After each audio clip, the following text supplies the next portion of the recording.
Hello, everyone. It's Mike from Downtown Comics, and I'm here with James Rossman. James, how are we doing today? Good, Mike. How about you? Good. All right, we're going to talk about some comics releasing this week of June 11th, 2025. So I think this is a rare one where I think we're going to have three different ones. Yeah, it is. I think the ones we picked out, so Yep. three different ones. So, all right, like, share, and subscribe. That is awesome of you if you've done that. If you haven't, please do so. And downtowncomics.com is a place you can always go to check out all the new releases. So, all right, let's get going. What do we got first? So first up for me is Absolute Bane #9. You mean Batman, but Bane is I said Bane, the didn't guy. I? Yeah. But I know you've been looking forward to Yeah. Bane, and he does dominate the cover. So I'll does, give you it should be Absolute Bane #9. Exactly. That's fine. I'm super excited for this because this is a start to a longer arc. Like the past ones. There was a Black Mask arc. There was I think 2 issues for Absolute Mr. Freeze. Mm-hmm. So I think if I'm not mistaken, this one's gonna be like 4 or 5 issues for this arc. Okay. Ish. All right. So and you haven't read this one yet. No, you I've not haven't. read this one yet. Okay. This Bane I will say is so the way it reads, it sounds like he's like a kinder, more gentle Bane, but obviously, that kind of, reading through it is honestly kind of even more scarier. Okay. Because he's like this calm, cool, collective. He's very, this Bane really thinks things through, and he does look like your traditional Bane, and at one point in the book, he is dressed up in like a suit and stuff, so... Okay. This picks up a couple weeks after the Mr. Freeze story. Okay. So, in this, there was a character named Waylon. I'm pretty sure it was Waylon, and he was taken, and apparently, within the Mr. Freeze, and apparently, so Waylon is a friend of Bruce Wayne. Okay. So, and I think this, like I said, happened in the Mr. Freeze story arc. And so Bruce, he basically tries to go and finds him, and he's basically, during this whole time, the city of Gotham is essentially out of ambulances because Bruce has been like this one man, he's been fighting crime and so much, he's done so much to where the city's out of ambulances. So, let's see what else we have. But Batman in this kind of goes down towards a darker path essentially, where he really focuses on the violence and fighting and stuff like that. Okay.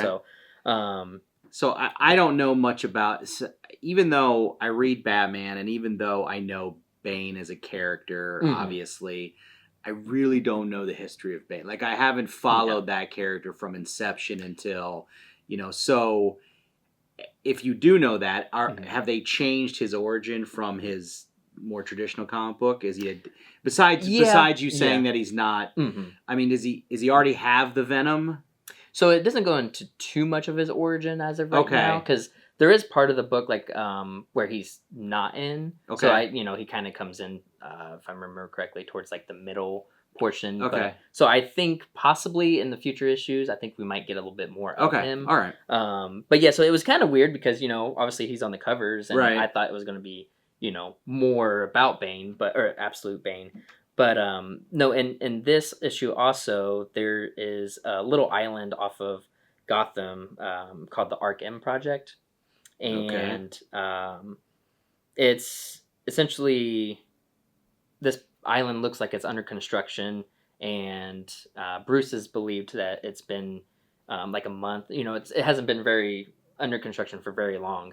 And so he doesn't necessarily think much of it, but in reality, it's actually fully functional. So, there's a bunch of, the villains there, and... Who built this island? We don't know yet? We don't know. Sure. Okay. Yeah. Okay. But, so Batman basically tries to get these blueprints for this Arc M, and to come to find out they're not the current ones. So he does infiltrate the Arc M, and some cool things pop up, but also it raises a lot of questions as what's actually going on there. Okay. So I think we'll definitely find that out in the next coming issues. Okay. So this is would you say this is a good jumping on point if maybe you haven't Yeah, I You think know? so. Okay. Yeah, for sure. Okay. Especially for this, because this is definitely separate from what the other arcs have Okay. been. So, Alright. but yeah, Bane's more of a like a tactician, I guess you could call Okay. him. So, very calculating, and like I said, he's the way that it's been written. It's very unsettling because Okay. you think Batman or Bane, you're like, oh, this big monster, like Right. he's just gonna keep punching you. No, this Right. guy, he really thinks through. And I guess one thing that I'll say before I finish this is, you think you might like if you're really a big Bane fan, you think you know Bane, but you don't as far as this one goes. Okay. So yeah, Alright. yeah, it's That's fair. really cool. I really enjoyed it. Okay. So, yeah. All right. Well, I will stick with DC for my first one also. And so Jeff Lemire and Dustin. Gosh, do you know how to pronounce the last? That it's NGU. I'm gonna say Nguyen, but that's Yeah. wrong. I'm sure. So apologies to Dustin out there. But those two teamed up to write a 3-issue miniseries. I want to say it was last year. It was just called Batman and Robin. Yeah. But it was specifically about Dick Grayson's time as Robin, like really young. We're talking when he was like 10 or something like that. So the cool thing about that miniseries was that it was, you could see the age difference. Like he was clearly a child, Batman was clearly an adult kind of thing, and how Batman dealt with Robin becoming Robin and what that meant if you're going to make a 10-year-old like become this superhero, right? Because 10-year-olds are, well, they're not normal. Like they're it's one day we're happy, one day we're sad, and then we're angry or whatever. So to this week though, there's a sequel.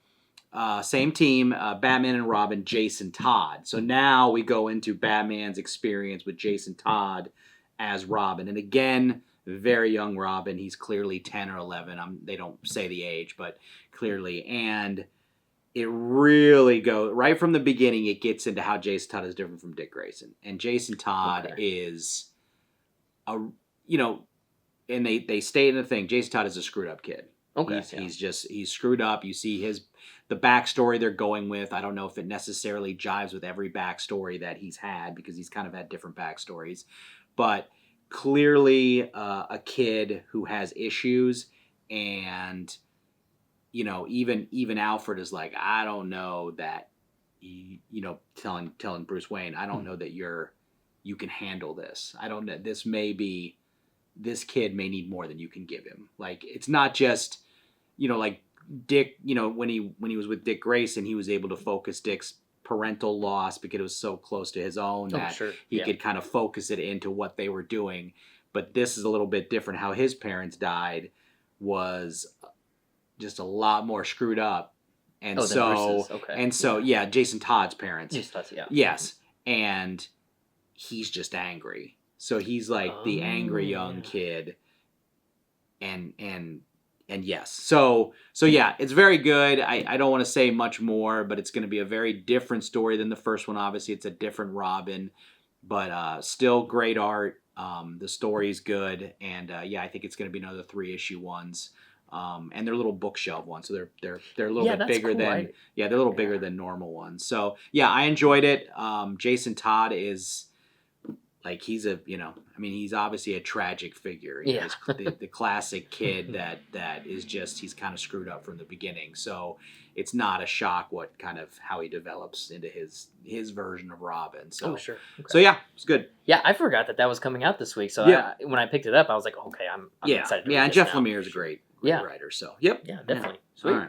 All right, so up for me next is The Death of the Silver Surfer. Okay, yeah, I'm gonna read this one too. I just haven't gotten to it yet. So yeah, this issue introduces us to a new character named Kelly Coe. Okay, and she works for this organization called the Bureau of Alien Neutralization, or BAN. And this BAN is headquartered on like this big space station. Okay, and she's human, right? Yeah. Okay. Yeah. This is a space station around Earth, or it is. Yeah. Okay. Yep. Mm-hmm. All right. Yeah, and we see, the first few pages, we see kind of how good of a like operative she is, because she essentially goes through like this wormhole of sorts and comes down to Earth and is fighting like this alien bug essentially. Mm-hmm. So you get a couple action pages there at the beginning. And but later, back on that station, she meets the director Hammond of Eagle Star, which we saw. Director Hammond, are you talking about the original Human Torch? I don't. Well, so this he was. Did you read the Captain America's Sam Wilson miniseries? The one that's going on now, the current run, or I thought it was a miniseries. Maybe I got that mixed up. well, maybe it was a miniseries, but Yeah. the one that was more current, Right, current, yeah. Pretty sure I've Okay. read it all. I know I've read the first 3. I can't tell you that I read the last 2. Oh, or okay, whatever. yeah. So, yeah. Yeah, no. So, I didn't read it either. Okay. So when I saw that, so yeah, evidently we saw him back Okay. in that first couple issues of that series, and basically, Eagle Star bought Ban to essentially exploit aliens. Okay. So, and when I was reading it, it sounded like for possibly like financial gain, Okay. because Director Hammond was saying, he's like, oh, we need to grow bigger, and but the thing is, he's like, we can't mess with the heroes or mutants or anything like that. So, but he's going after aliens, which I'm like, well, I mean, the heroes are. I mean, some of them are. Yeah, well, I aliens, think so he it's wants like- to maybe avoid the ones that are known. Right, known that's aliens. true, This yeah. is like, you're just your typical alien. Yeah. Yeah, but the crazy thing is, he tells Kelly Coe to go after one of the most powerful aliens that's ever visited Earth, Uh-huh. which is the Silver Surfer. Okay. So, Okay, so he wants to capture the Silver Surfer? I think so. Okay. Yeah. So Alright. she does go after him. There's a couple surprising moments. There is a battle between both of them. But towards the end, Kelly Coe is given another target, which actually is pretty exciting. I won't say who it is, but it, to me, is just as exciting as her going after the Silver Surfer. Okay. So All yeah, right. it was kind of a it's and at the very very end, you kind of get this, this idea of like this is there's a bigger picture here. Okay. Which is why I think he's winning the Silver Surfer, because he's so powerful and stuff like that. Okay. But it does seem to. There's nothing in it that seems like, oh, this is kind of like in another timeline or anything like that. Okay. So it does seem like it could fit right in with some, Okay. somewhere, but there's not really, I'm not sure where this would Right. go in. Yeah, so. I mean, I honestly, I haven't kept up. So the Silver Surfer of the 80s and 90s, Mhm. with the Thanos and the Infinity Watch, Infinity Gauntlet, all that stuff started in Silver Surfer. Yeah.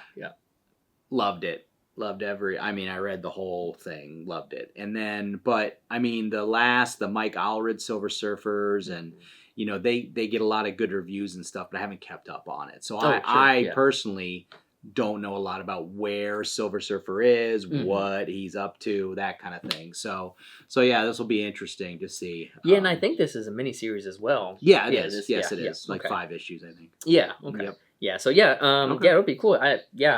Okay. How's the art? Good? Yeah. Honestly, if I had to pick what I liked most, either the writing or the art, I think the art is what I would pick out the most. Okay. Yeah, because it's really, really good. Okay. So yeah. All right. Okay, my second one, I will do Marvel as well. So we have a new Avengers title. So when this was solicited, it was called New Thunderbolts. Yep. But like the movie Thunderbolts, it was a trick. And so they finally told us it was actually New Avengers. Now, I don't know. I mean, from a retailer perspective, this really didn't change much for me, obviously, because it's the lineup more than the title. I don't think Avengers may get some more people to look at it than Thunderbolts, but it ultimately comes down to who's on the team and stuff like that. Yeah. So, but yeah, whatever. Anyway, so this is Bucky Barnes. Your 2 main characters are Bucky Barnes and Black Widow. So if you like both of those characters, I think you're going to like this book. It is very Thunderbolts. I mean, the reason it's called New Avengers is dealt with in the book. Okay. So nice. It's funny because, so number one, Bucky is on his own, okay, doing his own thing against Doom, right? From the end of the Thunderbolts Doomstrike miniseries, right? So he's anti-team now. So that Thunderbolts Doomstrike thing is like, he doesn't want to do he just wants to be on his own and screwing with Doom, and Doom's rule or whatever. So he's doing that. Black Widow comes to try and co-opt him to do a mission, okay? And he's like, I don't want to be on a team anymore. I don't want to do teams and stuff. And she's like, you got to do this. He's like, fine, all right, fine, okay. And so they go to recruit a couple other members, right? And the way it's done in kind of flashbacks. Like they show up in the book in the present doing the mission, then it flashes back to how they recruited them, kind of thing. So not everyone on the cover of the book, kind of a cheat. We talked about that last week. Even though they'll probably all be on the team, they're not all in this issue. I won't tell you who's in and who's not, but yeah, they're taking it slow, recruiting the people that they need or whatever. But every time he goes to recruit someone, they kind of go, oh, was this a Thunderbolts thing again, right? And then finally, one of the characters that's recruited refuses to be on a Thunderbolts team. I'm not gonna ruin who it is, but I think if you looked at the cover and tried to figure out who would be the person who would like not want to be a Thunderbolt but would rather be an Avenger, then you can maybe figure it out. But basically, he's like, we have to be an Avengers team or else I'm not doing it. And so Bucky's like, I don't. And Bucky's like, I don't care. Okay. So anyway, I mean, the story revolves around, weirdly enough, I won't say who it is, but it's a Spider-Man villain is the main villain of the piece, and the people that they're gonna fight is interesting. They are, I'm not gonna. I don't want to ruin it, but so there's a team of bad guys, and they have a purpose and a point that reflects maybe some of the people on the team. But the reason that, this doesn't look like a normal Avengers team is because they're not. They're just kind of, they're doing anti-Doom stuff. And again, the Avengers in a story perspective is kind of like, that's what they're kind of calling themselves. They're not true Avengers. It's not like they've been promoted or anything. And that's the thing too, when this first came out and I saw the covers, and I was like, that's interesting, because I was like, that's definitely not the same characters that you saw in like the Thunderbolts movie, right? So I was like, okay, so it'd be a little bit different. Okay. Yeah, exactly. So but it was fun. It was fun. Like I said, there's some lighthearted levity in it, and a lot of good punching and fighting. It's a lot more R-rated superheroing. So if you like the more hardcore superheroing stuff, there's some blood and stuff in there if you're into that kind of thing. So obviously these characters are a little more hardcore. If you look at the cover of who's on there. So and then the villains are interesting. I was kind of surprised. So now, is this a miniseries too, or is this ongoing? I don't know. Okay, I mean, it could be either. I think it may be one of those where they're gonna get through the first arc and see how it's selling, and I could see that. But I don't think it's supposed to be a miniseries. Okay, we'll see. Yeah, so cool. All right. Well, last up for me is Action Comics 1087. Okay. This is the first issue. This first issue is what Action Comics will be like for the foreseeable future. That being like telling stories about Superman, but as when he was much younger. So I guess essentially Superboy. Okay. And this is takes place when he's about 15 years old or so. Okay. So he is Superboy. So I mean, in the current canon, he was Superboy when he was young. Yeah. Okay, because at one point there was no Superboy, but that's all been okay. Yeah. All right. Which is actually kind of cool because we haven't had a lot of Superboy stuff recently, so it's been kind of cool. Okay. But this starts off in the present day with Superman like entertaining some kids at this expo called the Expo of Tomorrow. And basically, he's kind of reminiscing while he's there, because he's like, oh, my parents brought me here for my first time, when I came here the first time. But kind of like right after that, I think it's like, I don't know, maybe like the second or third page or something like that, is where we get, we go back, and when he's like he's on the farm, he's 15 years old, and that's when, him and Mom and Pa Kent go to the expo, and they're kind of having this like good time. And then there's this character named Raze. I wasn't too familiar with this Doesn't villain. ring a bell. Yeah. So he basically, it was funny. So early in the issue, Ma Kent, she finds out that he has his Superman costume or Superboy costume underneath his clothes, and she's like, really? We talked about this. Like, you need to keep a low profile because, they're like, we're sitting on the world's biggest secret, essentially. Right. So, but no, this villain, I think, comes and is essentially attacking the city, and they're like, he looks to his parents, is like, hey, is it okay for me to go do this? So he, rips off his clothes. He's in the Superboy costume, but at this point, he's never actually been in a fight. So he's like flying around. He's saving buses of children. Yeah, essentially, okay, yeah. Right, okay. And he's getting thrown around like a rag doll, essentially. And at one point, you see him. He's like gearing up to really hit this guy, and he's like, wait a second. He's like, I don't know how hard I can hit him without killing him. Right. So that's kind of like the whole. That's Okay. like the rest of the issue. Okay. But yeah, so he's kind of holding back, and that's fun. So is this more of a lighthearted kind of adventure-y? I really think so. Yeah. Okay. And the way Mark Wade's written it, I think. Oh, it's Mark Wade? Oh, yeah, okay. So, all right, that's all you had to say. Exactly. Just say Mark Wade. I'm like, I'm in. Yeah. Okay. So, awesome. But no, towards the end, there's some more drops of like some larger things to come in this new era of the Action Comics. Okay. So yeah, very Superboy Silver Age kind of esque. Yeah. Oh, okay. Well, that's Mark Wade's bread and butter. Yeah. So absolutely. Should be awesome. All right, my last one. We're gonna check back in with what Doom's doing. It's One World Under Doom number 5. I know we've been talking about most of these, so can't help myself. I love this book. All right, so at the end of last issue, if you haven't read it, go read it. But basically, the superheroes are forced to team up with Doom to try to defeat Dormammu, because Doom was wrecked hardcore. So, and he doesn't have enough strength to do it on his own. So the heroes are like, yeah, all right, we got to defeat this guy because he's a threat to all existence in this dimension or whatever. So they fight Dormammu, and then that's about the first half of the issue. Obviously, the heroes and Doom win. But then it gets a little existential. So now we take a little bit of a breather for the rest of the issue, and we ask the question that probably all the readers have been asking. And it's asked by a character that you would expect because he's kind of in the same position.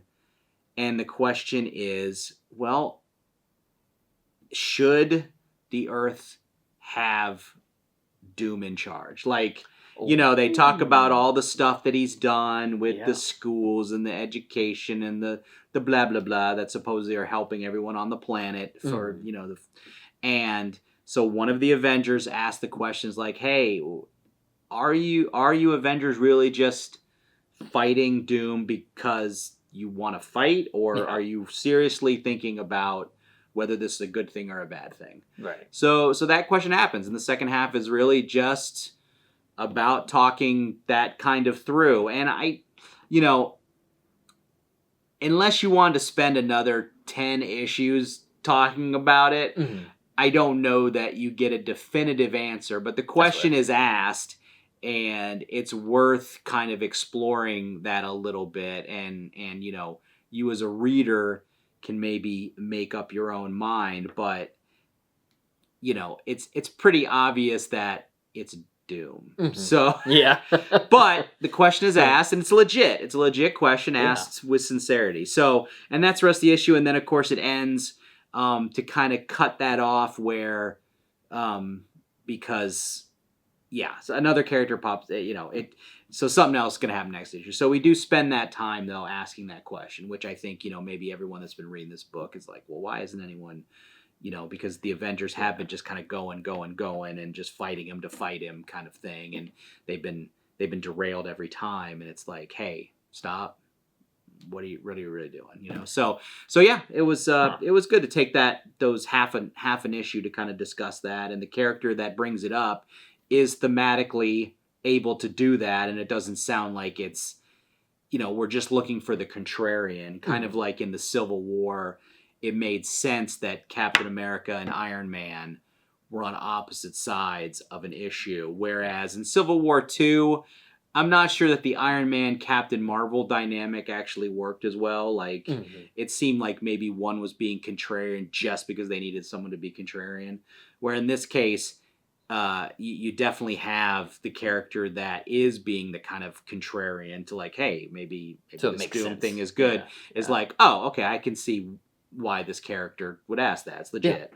Yeah. So yeah, good. Another good issue. I don't even know how long this thing lasts. 8 issue? Is it? I think so. Somewhere. Okay. Yeah. So we still got much more to go. So, but yeah, another good installment. So, because the public still thinks that's like, what Doom's doing is a good idea, right? I mean, yes, you would have to.